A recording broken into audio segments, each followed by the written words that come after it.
السلام علیکم ورحمۃ اللہ وبرکاتہ۔ ان الحمد للہ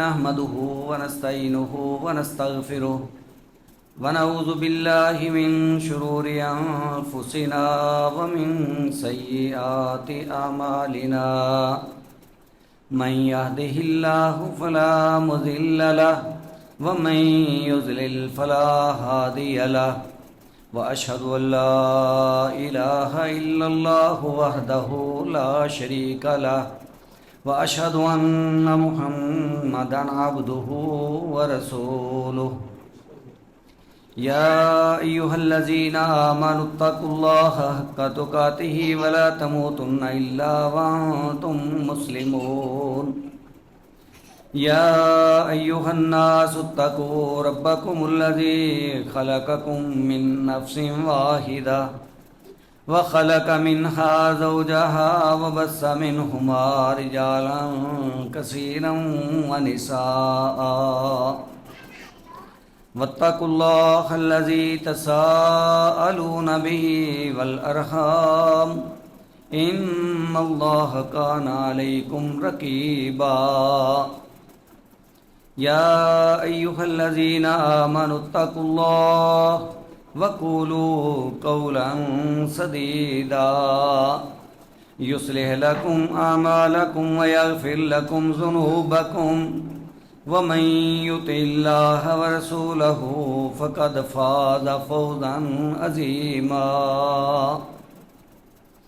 أما بعد فإن أحسن الكلام كلام الله وخير الهدي هدي محمد صلى الله عليه وآله وسلم وشر الأمور محدثاتها وكل محدثة بدعة وكل بدعة ضلالة وكل ضلالة في النار اللهم صل على محمد وعلى آل محمد كما صليت على إبراهيم وعلى آل إبراهيم إنك حميد مجيد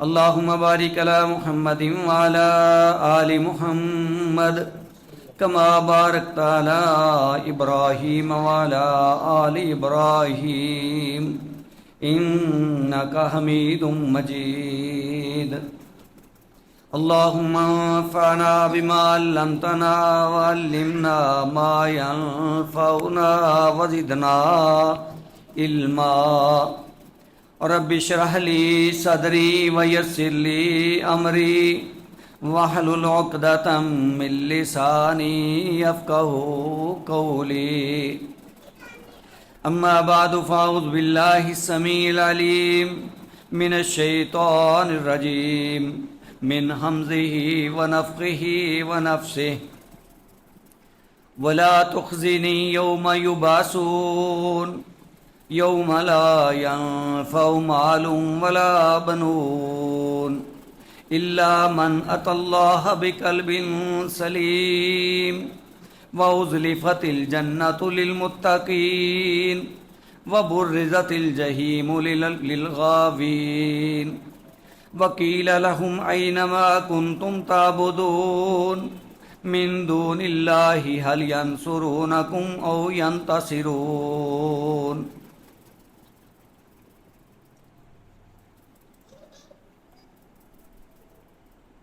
اللہ سبحانہ و تعالی نے ہمارے لیے بڑے ہی خوبصورت انداز سے نصیحت کا انتظام فرمایا ہے، کیونکہ نصیحت ہی ایسی چیز ہے جس کے ذریعے سے ہم اپنا بچاؤ اختیار کر سکتے ہیں، کیونکہ اللہ سبحانہ و تعالیٰ ہمارے خالق ہیں اور اللہ ہی بہتر جانتے ہیں کہ ہمارا فائدہ کس چیز کے اندر ہے۔ اس لیے ضروری ہے کہ اللہ سبحانہ و تعالیٰ کی ہدایات کے مطابق چلیں، اور اس کے لیے اللہ پاک نے بڑے ہی اچھے انداز سے انتظام فرمایا ہے۔ آج سے نہیں، یہ اللہ پاک کا پرانا طریقہ ہے۔ آدم علیہ السلام سے لے کر جناب محمد رسول اللہ صلی اللہ علیہ وسلم تک یہ سلسلہ جاری رہا، اور اب بھی یہ سلسلہ جاری ہے اور جاری رہے گا، لیکن سسٹم تھوڑا تبدیل ہو گیا۔ وہ اللہ سبحانہ و تعالیٰ کے مبعوثین، انبیاء کرام، رسل، وہ سلسلہ مکمل ہو چکا، اب آگے یہ سلسلہ علماء کے ذریعے سے جاری ہے۔ اس لیے آج وہی ڈیوٹی جو انبیاء ادا کرتے رہے وہ آج علماء طلباء کے ذمہ ہے۔ تو سب سے پہلی بات تو یہ ہے کہ یہ سورہ شعراء، اس کے اندر اللہ پاک نے چند انبیاء کے تذکرے فرمائے ہیں، مقصد نصیحت۔ اور سب سے پہلے بات کا آغاز سورت کے شروع میں اللہ پاک نے فرمایا تاسیم میم تلک آیات الکتاب المبین، حروف مقطعات کا ذکر کرنے کے بعد فرمایا یہ واضح کتاب کی آیات ہیں، جو اللہ سبحانہ و تعالی نشانیاں اپنی آیات کے اندر پیغام نصیحت لوگوں تک پہنچاتے ہیں، اور لوگوں کو اس سے بہت زیادہ فائدہ بھی حاصل ہوتا ہے۔ اللہ فرماتے ہیں یہ کھلی کتاب کی آیتیں ہیں۔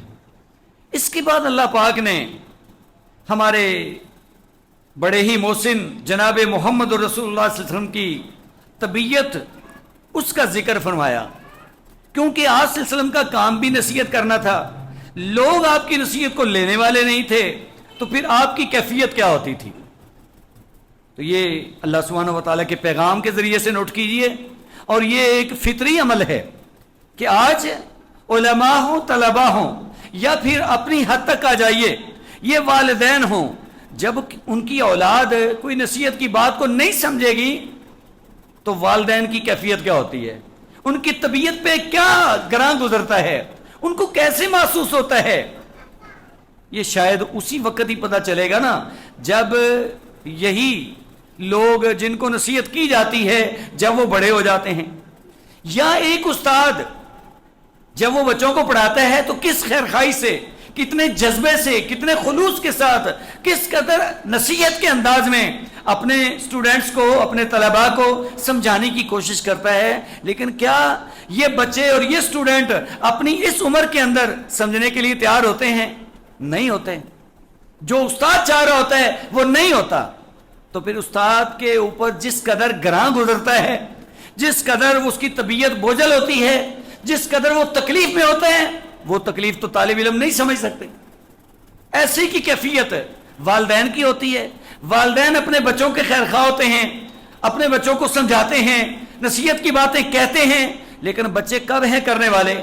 وہ تو بچے ہیں، لیکن بسا اوقات اس قدر صورتحال بن جاتی ہے کہ بچے جب ان پہ اثر نہیں ہو پاتا، یا وہ اس کام کو چھوڑنے والے نہیں ہوتے جس سے منع کر رہے ہوتے ہیں والدین، تو پھر والدین کے لیے بھی بڑا گراں گزرتا ہے۔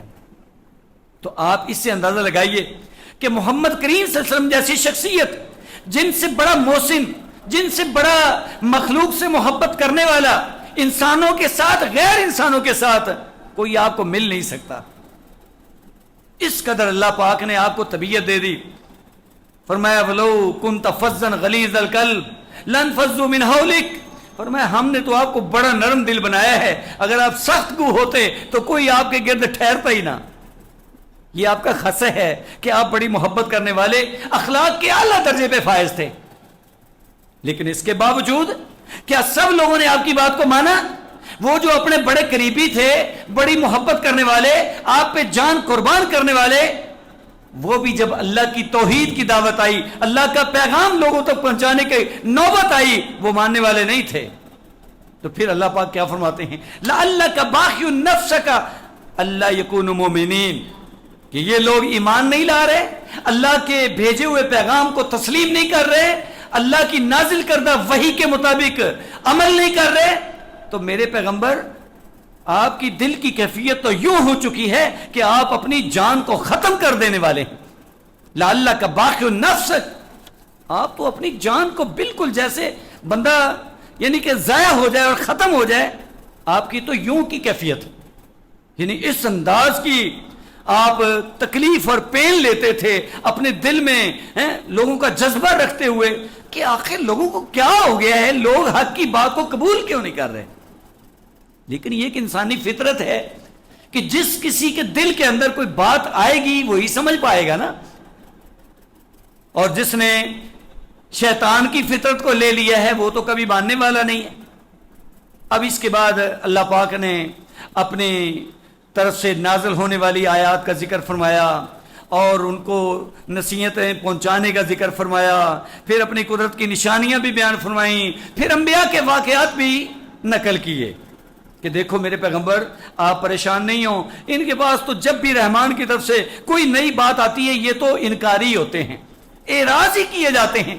حالانکہ مالک کی بات کے سامنے اللہ جو ہمارا خالق ہے، مالک ہے، رازق ہے، اور شاید ہم تو کفار مکہ مشرکین مکہ سے نا ہمارے عقائد ذرا کمزور ہیں.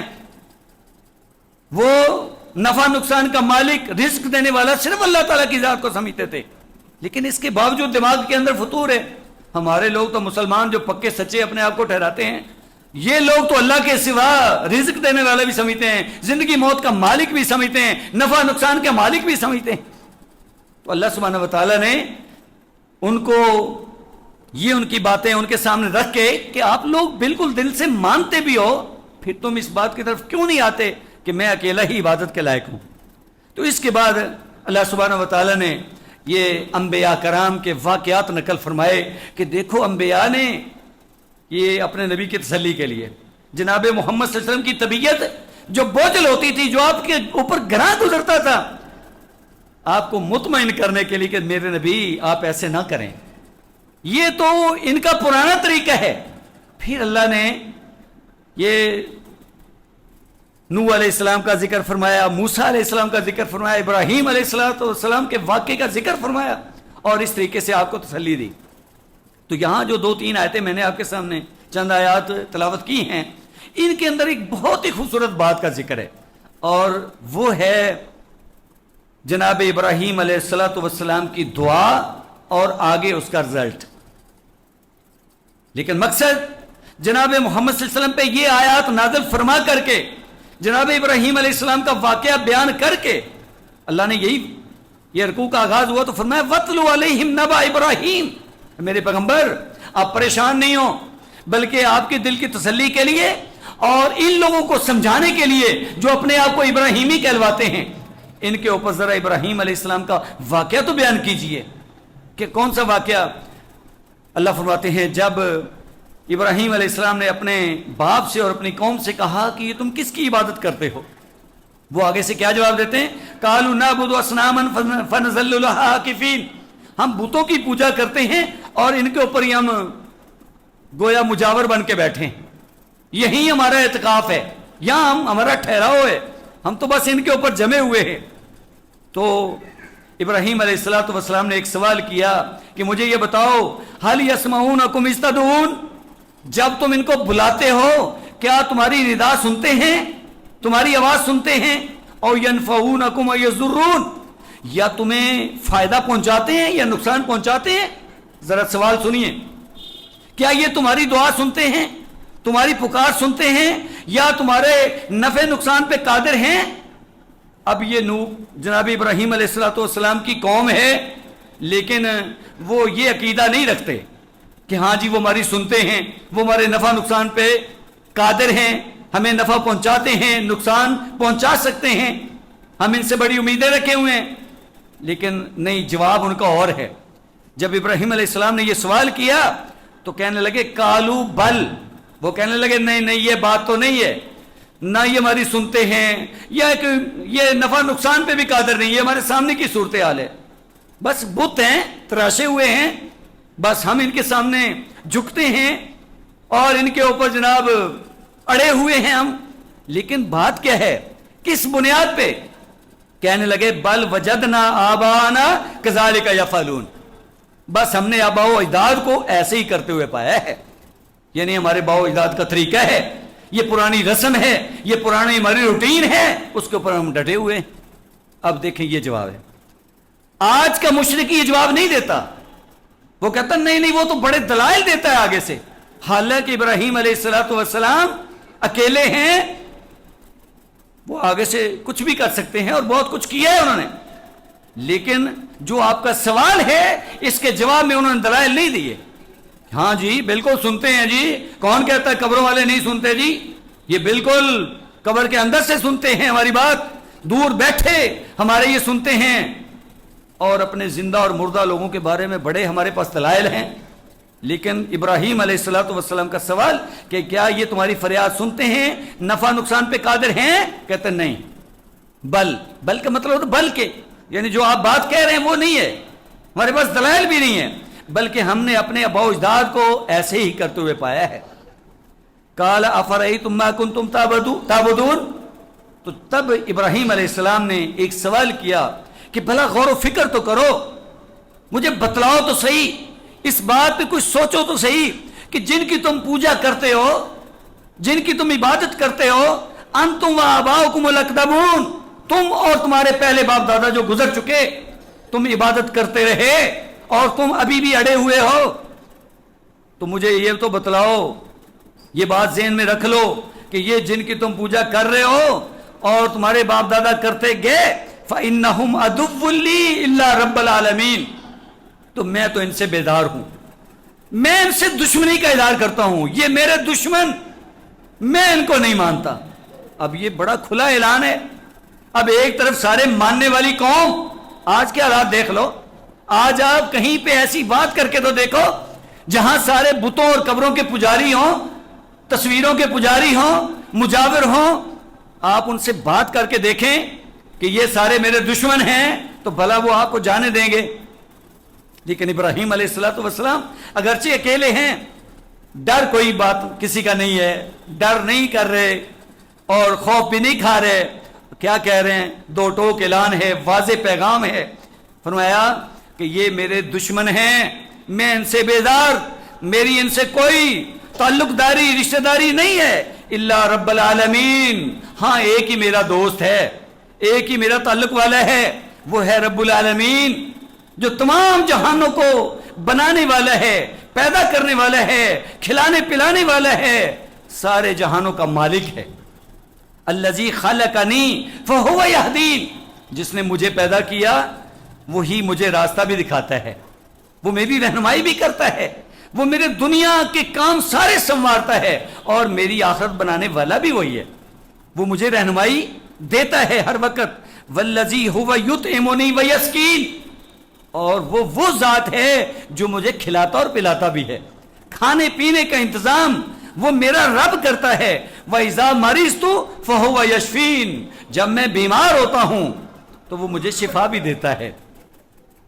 کس انداز سے پیغام پہنچا رہے ہیں کہ جن کی پوجا تم کیے جا رہے ہو وہ ایسے اختیارات نہیں رکھتے، تمہاری فریاد نہیں سن سکتے، نفع نقصان پہ قادر نہیں ہیں، اور الٹا تمہارا یہ ظلم ہے کہ جو تمہیں پیدا کرنے والا ہے، جو تمہیں کھلانے پلانے والا ہے، کیونکہ اس بات میں تو کوئی شک نہیں تھا، وہ بھی نہیں، یہ اس بات سے انکاری نہیں تھے کہ ہاں جی ہمارا تو رازق شاید کوئی اور ہے، یہ تو مکہ والے بھی منکر نہیں تھے، کسی دور کے اندر بھی کسی مشرک نے اس بات سے انکار نہیں کیا کہ ہمارا خالق کون ہے اور ہمیں کھلانے پلانے والا کون ہے۔ ہاں اگلے سلسلے جو ہے نا وہ چلاتے تھے اور اس کے اوپر اڑ جاتے تھے، جیسے ابراہیم علیہ السلام کا سوال ہے اور ان کا جواب ہے۔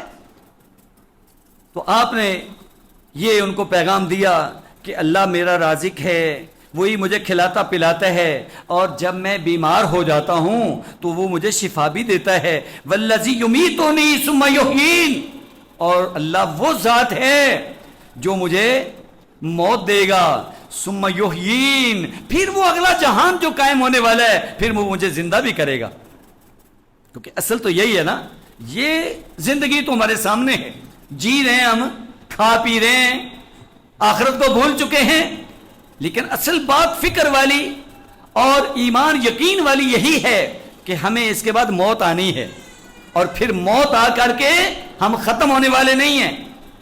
ثم یحیین، پھر اللہ ہمیں دوبارہ زندہ کرے گا۔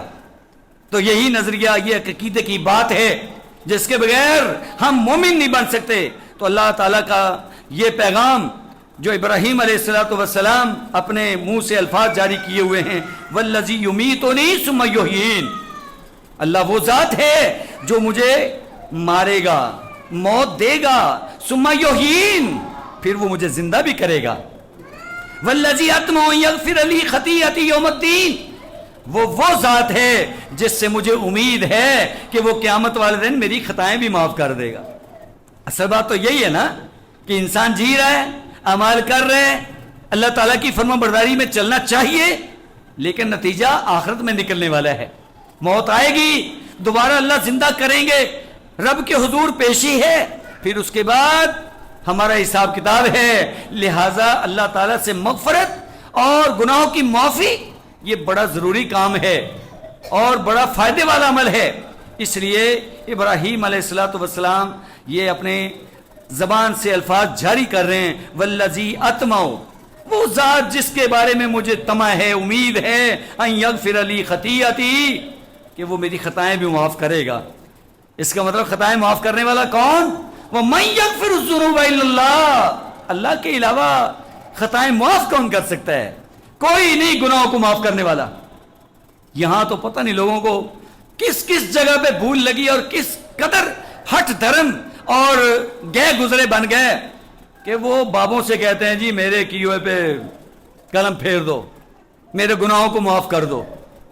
عجیب بات ہے، انبیاء سے بڑا کون ہو سکتا ہے؟ لیکن انبیاء کا رابطہ اللہ تعالیٰ کی ذات کے ساتھ ہے، اللہ سے یہ امیدیں ہیں کہ مجھے اس ذات سے امید ہے کہ وہ میری خطائیں، میرے گناہ قیامت والے دن معاف کرے گا۔ اور پھر آپ نے بڑی خوبصورت دعائیں فرمائیں، اور سب سے پہلی دعا یہ ہے، ربی حبلی حکمان، اللہ جی مجھے سمجھ عطا فرمائیے، فہم عطا فرمائیے، اللہ جی مجھے حکمت عطا فرمائیے، اللہ مجھے حق سچ کی پہچان نصیب فرمائیے، وَأَلْحِقْنِي بِالصَّالِحِينَ، اور نیک لوگوں کا ساتھی بنا دیجیے۔ یہ بڑا قیمتی سلسلہ ہے کہ اللہ انسان کو فہم عطا کر دے اور نیکوں کا ساتھ نصیب کر دے۔ ابراہیم علیہ السلام جو خود جد الانبیاء ہیں اور اللہ تعالیٰ کے خلیل ہیں، کہ دنیا کے اندر صرف دو ایسے انسان جن کو اللہ کا قرب حاصل ہوا، جناب محمد رسول اللہ صلی اللہ علیہ وسلم، اور ان کے ساتھ ان کے بابا، ان کے دادا، ان کے ابو جی جناب ابراہیم علیہ السلام۔ تو جناب ابراہیم علیہ السلام کی دعائیں کتنی قیمتی ہیں، اللہ جی مجھے حکمت عطا کیجئے، مجھے نیکوں کا ساتھ دیجئے، وَاجْعَلْ لِي لِسَانَ صِدْقٍ فِي الْآخِرِينَ، اللہ پچھلوں کے اندر میری لسان صدق، میرے اچھے تذکرے ہی کر دیجئے۔ آج کر رہے ہیں کہ نہیں ہم تذکرے؟ اللہ ایسے اپنے نیک بندوں کی، ایسے جو قریبی لوگ ہوتے ہیں، اللہ کے لیے قربانیاں پیش کرنے والے ہوتے ہیں، اللہ ان کے تذکرے ایسے ہی پھر رکھ دیتے ہیں۔ آج دیکھیں ہزاروں سال گزر چکے جناب ابراہیم علیہ السلام کو اس دنیا سے گئے ہوئے، لیکن اللہ کا قرآن اور اللہ کی یہ باتیں، اللہ کے یہ پیغامات ہمارے سامنے پیش کیے جا رہے ہیں۔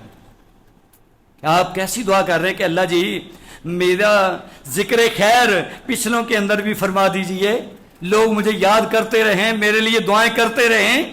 آج دعائیں ہو رہی ہیں، آپ کی تو کوئی نماز نہیں ہے جس کے اندر جناب ابراہیم علیہ السلام کے لیے دعا نہیں ہے۔ اللہم صلی علی محمد وعلی آل محمد کما صلیت علی ابراہیم وعلی آل ابراہیم اللہم بارک علی محمد وعلی آل محمد۔ تو اس طریقے سے درود شریف ہو، یا اس کے علاوہ ہمارا دین، اس کے اندر تذکرے ہیں جناب ابراہیم علیہ السلام کے۔ وَاجْعَلْنِي مِن وَرَثَةِ جَنَّةِ النَّعِيمِ، اور آپ کی دعا کتنی قیمتی ہے، اللہ مجھے جنت النعیم، جو نعمتوں والی جنت ہے، اس کا وارث ہی بنا دیجئے۔ کوئی بھی جتنا بھی کوئی انسان نیک ہو، وہ اس قسم کا دعویٰ نہیں کر سکتا کہ بس جی اب تو میں بالکل میری تو لائن سیدھی ہے۔ یہاں بڑے بڑے دعوے دار ہیں، ایسے دعوے دار، وہ اپنے بارے تو کیا دعوے کرتے ہیں، الٹا لوگوں کے سامنے وہ ایسے اظہار کرتے ہیں، ایسے وہ محسوس کرواتے ہیں جیسے سارے اختیارات ہی ان کے پاس ہیں کہ وہ جو چاہیں کر سکتے ہیں، حالانکہ ایسی کوئی بات نہیں ہے۔ یہ سب فضول باتیں ہیں۔ یہ بڑے بڑے لوگ، ان کی دعائیں سنیے، ان کی باتیں سنیے تو آپ کے دماغ میں بات جو ہے بالکل واضح ہو سکتی۔ وَاجْعَلْنِي مِن وَرَثَةِ جَنَّةِ النَّعِيمِ، اللہ جی مجھے جنت النعیم کا وارث بنا دیجئے۔ وَاغْفِرْ لِأَبِي إِنَّهُ كَانَ مِنَ الضَّالِّينَ، اللہ جی میرے ابو کو بھی معاف کیجئے جو گمراہوں میں سے تھا. یہ اس وقت دعا کی جب آپ کے سامنے یہ مسئلہ واضح نہیں تھا, جب اللہ نے بتا دیا کہ مشرک یہ اللہ کا باغی ہے اور اللہ اس کو کبھی معاف کرنے والا نہیں ہے, لہٰذا ایسے لوگوں کے بارے میں دعا بھی آپ نے نہیں کرنی. تب آپ توبہ طائب ہوئے اور دوبارہ اللہ سے معذرت کی, اور ساتھ یہ دعا فرمائی وَلَا تُخْزِنِي يَوْمَ يُبْعَثُونَ. دیکھیں اتنی عظیم شخصیت, اور کیا دعا کر رہے ہیں, اللہ مجھے رسوا نہ کرنا, اللہ مجھے رسوا نہ کرنا یوم یبعثون, جب سب لوگوں کو زندہ کیا جائے گا, جب سب لوگ آپ کے روبرو پیش ہوں گے, اس وقت مجھے رسوا نہ کرنا. اللہ اس وقت کی رسوائی تو پھر ہماری تباہی ہے, ہماری بچت نہیں ہوگی اگر ہم اس وقت اس دن رسوا ہو گئے. تو یہ بھی دعا بڑی ضروری ہے کہ جنت النعیم کا وارث بنا دیجیے اللہ جی, اور مجھے قیامت والے دن کی رسوائی سے بچانا. یوم لا ینفع مال ولا بنون, یہ پیغام دیا جناب ابراہیم علیہ السلام نے. آپ اللہ کے پیغمبر تھے کہ وہ دن قیامت والا دن جس دن کی رسوائی سے جناب ابراہیم علیہ السلام پناہ مانگ رہے ہیں کہ اللہ اس دن مجھے رسوا نہ کرنا. فرمایا یوم لا ینفع مال ولا بنون, پیغام اللہ تعالیٰ کا ہے لیکن کلمات وہ ہیں جو جناب ابراہیم علیہ السلام نے اپنی زبان سے نکالے. تو کیا دعا کر رہے ہیں کہ اللہ قیامت والے دن رسوا نہ کرنا. وہ کون سا دن ہے جس دن مال اور بیٹے فائدہ نہیں دیں گے, کیونکہ ایک دنیا کی زندگی ہے نا, ایک وہ زندگی ہے, ایک آج کا دن ہے, ایک وہ حشر کا دن ہے, ایک آج ہمارا یہ معاشرتی دن ہے, ایک اللہ تعالیٰ کے ہاں اللہ کی عدالت میں پیشی کا دن ہے. تو ذرا تقابل کیجئے, آج اس دنیا کے اندر اگر انسان کے لیے سہارا ہے تو یا مال ہے یا اولاد, اور اولاد میں سے بیٹے ہیں جو دست و بازو ہیں, جو انسان کی تقویت کا باعث بنتے ہیں. تو جناب ابراہیم علیہ السلام نے کون سا پیغام ہمارے سامنے رکھوایا, اللہ نے قرآن بنا کے آج ہمارے سامنے رکھ دیا. قیامت تک لوگ پڑھتے رہیں گے کہ وہ دن قیامت والا دن, اس دن کے مد مقابل اس دن مال اور بیٹے کام نہیں آئیں گے, وہ فائدہ نہیں دے سکیں گے. تو فائدہ کون سی چیز دے گی, فائدہ کس کا ہوگا, الا من اتى اللہ بقلب سلیم. ہاں جو قلب سلیم لے کے آئے گا اپنے مالک کے پاس, اپنے معبود حقیقی کے پاس, اپنے اللہ کے پاس, وہ بچے گا, وہ فائدے میں ہوگا اس دن.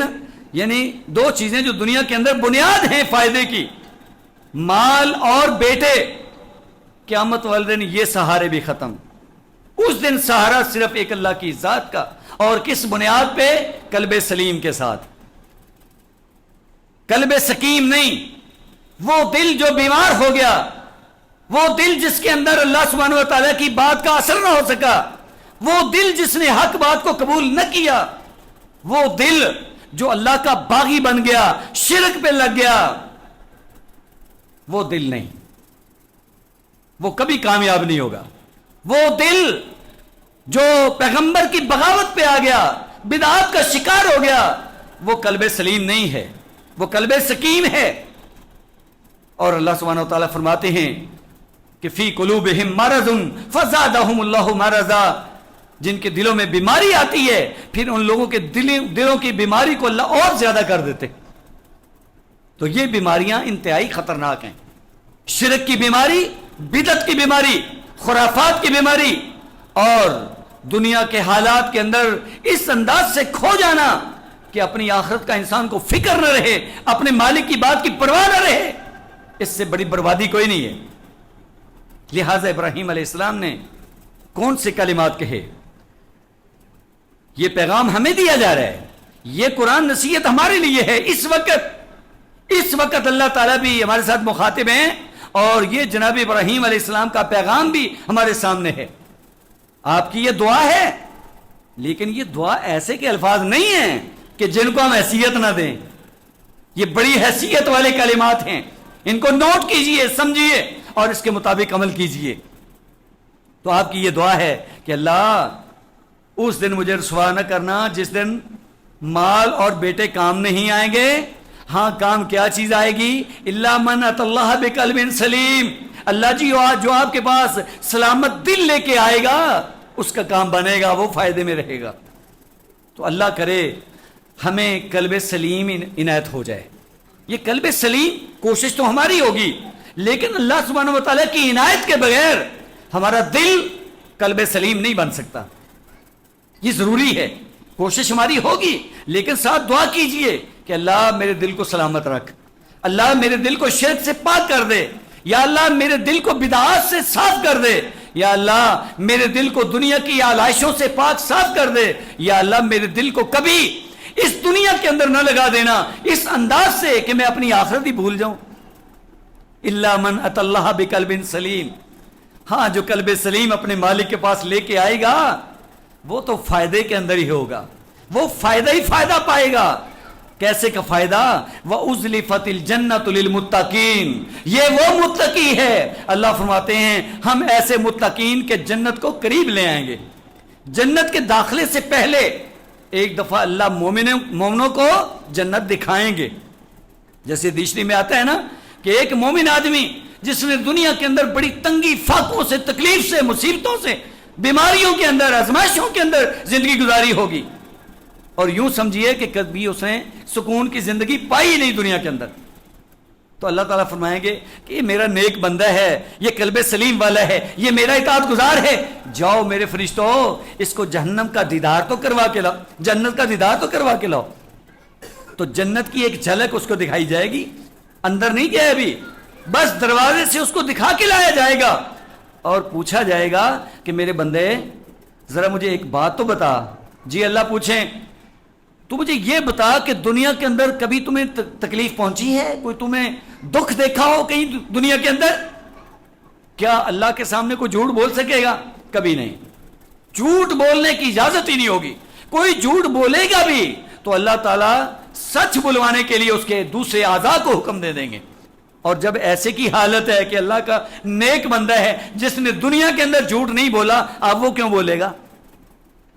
تو جب جنت کا دیدار کر کے آئے گا، اس کی خوشی کی کیفیت اللہ سے پوچھیں گے میرے بندے بتا دنیا کے اندر کوئی تکلیف دیکھی؟ حالانکہ دنیا کے اندر اس نے بہت تکلیفیں دیکھی، کہے گا یا اللہ میں نے تو دنیا میں تکلیف دیکھی ہی نہیں۔ اب ذرا سوچیں کہ جنت کا ایک دیدار یہ 60-70 سال کی زندگی اور اس کی پریشانیاں ان کو بلا کے رکھ دے گا۔ تو جنت کا داخلہ، جنت کی زندگی، اتنی لمبی زندگی جو ختم ہونے والی نہیں ہے،